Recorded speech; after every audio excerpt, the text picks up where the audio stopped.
বন্ধুরা, ভগবান শ্রীকৃষ্ণ বলেছেন কোনো পাপের কারণে মানুষ কুকুর হয়ে জন্মায়। বন্ধুরা, প্রত্যেক মানুষকে তার কর্ম অনুযায়ী মৃত্যুর পরে শাস্তি ভোগ করতে হবে। যখন তাদের শাস্তি পূর্ণ হয়ে যায় তখন তারা আবার পৃথিবীতে জন্ম নেয়। যে যেমন কর্ম করে সেভাবেই জীবন পায়। কিন্তু বন্ধুরা, আপনারা কি জানেন কোনো অভিশাপের কারণে মানুষ কুকুর হয়ে জন্মায়? আর কি কি এমন কাজ যা মানুষের জীবনে কখনো করা উচিত নয়, যার কারণে আমাদের নরকে যেতে হবে এবং তারপর আমাদের কুকুরের জীবন পেতে হবে? বন্ধুরা, হিন্দু শাস্ত্র অনুসারে এই পৃথিবীতে বসবাসকারী সমস্ত মানুষই তাদের কর্ম অনুযায়ী মৃত্যুর পরে বিভিন্ন প্রজাতিতে জন্মগ্রহণ করে। কিছু ধর্মীয় গ্রন্থে এটাও বলা হয়েছে যে যারা তাদের জীবনে অনেক পাপ করেছে তারা এমন এক অবস্থায় জন্মগ্রহণ করে যেখানে তারা তাদের কষ্ট অন্য কাউকে বলতে পারে না কিংবা কারো সাথে ভাগ করতে পারে না। বন্ধুরা, আজ আমরা আপনাদের বলবো সেই কাজগুলো কি যা একজন মানুষের জীবনে কখনোই করা উচিত নয়। তা না হলে কুকুরের জীবন নিশ্চিত। আপনাদের সকলকে অনুরোধ করছি, এই গল্পটি শোনার আগে কমেন্ট বক্সে জয় শ্রীকৃষ্ণ লিখে ভিডিওটি লাইক করুন এবং চ্যানেলটি সাবস্ক্রাইব করুন, যাতে আপনারা সবাই কল্পনা কুটির ফ্যামিলির সাথে যুক্ত থাকেন।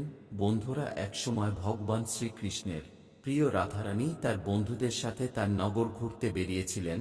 তারা গ্রাম জুড়ে এখানে ওখানে ঘুরতে থাকে। তখন তারা দেখতে পায় একটি অসহায় কুকুর খাবারের সন্ধানে একটি বাড়ির কাছে দাঁড়িয়ে আছে। ঠিক তখনই সেই বাড়ি থেকে এক যুবক লাঠি নিয়ে বেরিয়ে আসে এবং কুকুরটিকে তাড়া করে। এইসব দেখে রাধারানী নিজেকে সামলে রাখতে পারলেন না। তিনি তার বন্ধুদের বললেন, বন্ধুরা, তোমরা সবাই নিজ নিজ বাড়িতে যাও। এখন এখান থেকে আমি আমার প্রভু শ্রীকৃষ্ণের কাছে যাব এবং তাকে কিছু প্রশ্ন করব। তারপর সেখান থেকে রাধারানী ভগবান শ্রীকৃষ্ণের সাথে দেখা করতে রওনা হল। এদিকে ভগবান শ্রীকৃষ্ণ তার রাজপ্রাসাদে সোনার তৈরি সিংহাসনে বসেছিলেন।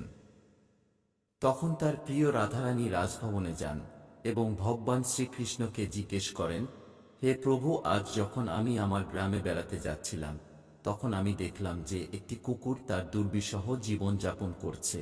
যেই সে লোকেদের ঘরের দরজায় গেল, একজন তাকে লাঠি দিয়ে মারতে থাকে। খাবারের জন্য তাকে এদিকে ওদিকে ঘুরে বেড়াতে হচ্ছে। সে কোথাও পেট ভরে খাবার পেল না। তাই প্রভু, এটা দেখে আমার মনে একটা প্রশ্ন জাগে এবং আমি চাই আপনি আমার প্রশ্নের উত্তর দিন। বন্ধুরা, তখন ভগবান শ্রীকৃষ্ণ বলেন, হে প্রিয় রাধারানী, আপনার মনে যে প্রশ্নই থাক আমাকে বিনা দ্বিধায় বলুন, আমি অবশ্যই আপনার প্রশ্নের উত্তর দেব। তখন রাধারানী বলেন, হে প্রভু, আমার প্রশ্ন হল, কোনো পাপের কারণে মানুষ কুকুরের জন্ম পায়? তারপর ভগবান শ্রীকৃষ্ণ বলেন, হে প্রিয় রাধারানী, আজ আপনাকে এমন একটি গল্প বলবো যা শুনলে আপনি অবশ্যই আপনার প্রশ্নের উত্তর পেয়ে যাবেন। সেই জন্য প্রিয়, এই গল্পটি মন দিয়ে শুনুন। তখন রাধারানী বলেন, হে ভগবান, আমাকে গল্পটি বলুন, আমি এই গল্প মন দিয়ে শুনব। তখন ভগবান কৃষ্ণ গল্প বলতে শুরু করলেন। একসময় ভগবান শ্রীরাম যখন তার রাজসভায় বসেছিলেন তখন তিনি একটি কুকুরের কান্নার শব্দ শুনতে পেল। তখন বৈঠকে উপস্থিত দারোয়ান কুকুরটিকে সেখান থেকে তাড়িয়ে দেন। পরের দিন আবার একই কুকুর এক জায়গায় এসে কাঁদতে শুরু করে। এবারও দারোয়ান সেই কুকুরটিকে মেরে তাড়িয়ে দেন। বৈঠকের তৃতীয় দিনে যখন সেই কুকুরটি একই স্থানে এসে আবার কাঁদতে শুরু করে, তখন ভগবানের রামের মনে একটি প্রশ্ন জাগতে শুরু করে, এই কুকুরটি প্রতিদিন আমার রাজপ্রাসাদের বাইরে কাঁদে কেন?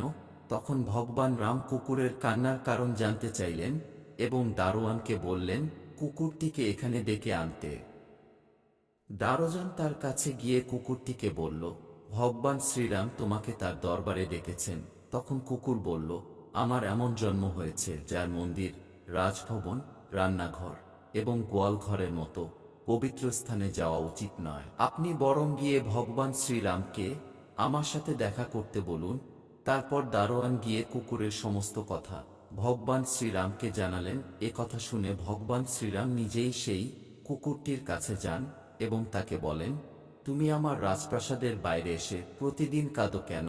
তখন কুকুরটি ভগবান শ্রীরামকে বলল, হে ভগবান, আমি কোনো অপরাধ করিনি। তবুও একজন সন্ন্যাসী আমাকে পাথর দিয়ে আঘাত করেছে, যার কারণে আমার পা ভেঙে গেছে এবং এখন আমি প্রচণ্ড ব্যথায় কষ্ট পাচ্ছি। তাই তো আমি প্রতিদিন আপনার দরবারে এসে কাঁদি। সেই কুকুরের কষ্ট দেখে ভগবান শ্রীরাম দুঃখ পেলেন।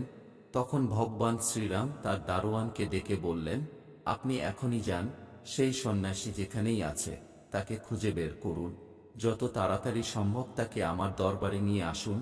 ভগবান শ্রীরামের অনুমতি পাওয়ার সাথে সাথে তার দুইজন সৈন্য সন্ন্যাসীর বাড়িতে গিয়ে সন্ন্যাসীকে সাথে নিয়ে ভগবান শ্রীরামের দরবারে আসেন।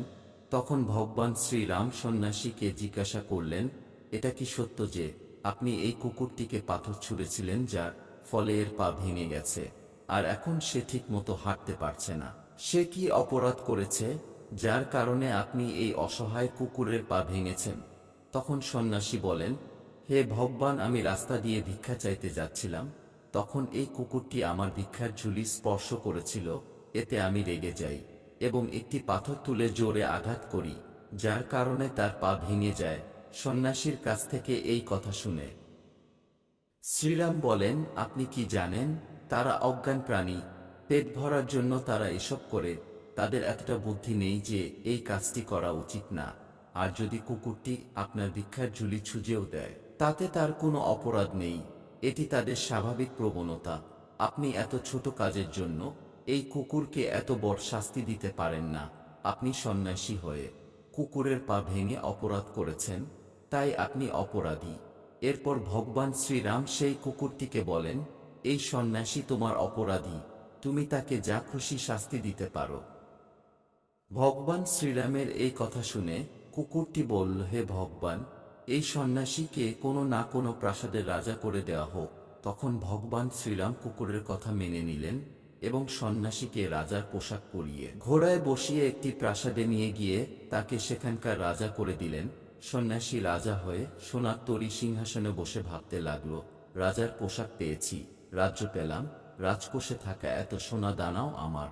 আমি স্বপ্নেও ভাবিনি যে আমার জীবনে আমি রাজা হব, আর একটা কুকুর আমাকে রাজা বানিয়ে দিল। সত্যি এই কুকুরের কোনো বুদ্ধি নেই, কারণ আমি তার পা ভেঙেছি, কিন্তু আমাকে শাস্তি না দিয়ে সে আমাকে প্রাসাদের রাজা বানিয়েছে। এইসব দেখে মানুষজন খুব অবাক হলো। লোকেরা ভগবান শ্রীরামেরকে জিজ্ঞাসা করলেন, হে ভগবান, এই কুকুরটি কেন এই সন্ন্যাসীকে শাস্তি না দিয়ে রাজপ্রাসাদের রাজা করল, অথচ সেই সন্ন্যাসী এই কুকুরের পা ভেঙে দিয়েছিল? রাজ্যের মানুষের কাছ থেকে এই কথা শুনে ভগবান শ্রীরাম বললেন, এই প্রশ্নের উত্তর একমাত্র কুকুরই দিতে পারে। তারপর সবাই সেই কুকুরের কাছে গিয়ে জিজ্ঞেস করল, কেন তুমি সেই সন্ন্যাসীর সাথে এমন করলে? তাকে শাস্তি না দিয়ে তাকে রাজ্যের রাজা বানিয়েছ। তোমরা জানতে চাও কেন ওই সন্ন্যাসীকে শাস্তি না দিয়ে তাকে রাজপ্রাসাদের রাজা করলাম? শোনো তাহলে, অন্যায় কাজ করা রাজা, বাড়িতে আসা ভিক্ষুকদের তাড়িয়ে দেওয়া মানুষ, অন্যের সম্পত্তি হস্তগত করা ব্যক্তি এবং যে দরিদ্রদের নির্যাতন করে তারা মৃত্যুর পরের জন্মে কুকুর হয়ে জন্মায়। এতে কোনো দ্বিধা নেই যে একজন লোভী রাজা সর্বপ্রথম গরিবদের হয়রানি করে এবং তাদের সম্পত্তি আত্মসাৎ করেন। তারপর কুকুরটি বলল, আমিও পূর্বজন্মের রাজা ছিলাম, আমি গরিবদের অনেক হয়রানি করেছিলাম এবং তাদের কষ্টার্জিত অনেক টাকা হাতিয়ে নিয়েছিলাম, আর প্রজাদের প্রতি আরও অনেক অবিচার করতাম এবং নিঃস্ব ও গরিবদের জমি দখল করতাম, যার কারণে জীবনে আমি কুকুরের জীবন পেয়েছি, আর এখন আমি আমার পাপের ফল ভোগ করছি। সেই জন্যই আমি সেই সন্ন্যাসীকে রাজা বানিয়েছি, যাতে সে তার পরবর্তী জীবনে কুকুরের জীবন পায়। তখন সে জানবে কুকুরের জীবন কত কষ্টের এবং পেট ভরার জন্য কত লোকের কাছে মার খেতে হয়। এই সমস্ত পাপের কারণে মানুষেরা মৃত্যুর পরে আবার জন্ম নিলে কুকুরের জন্ম পায়।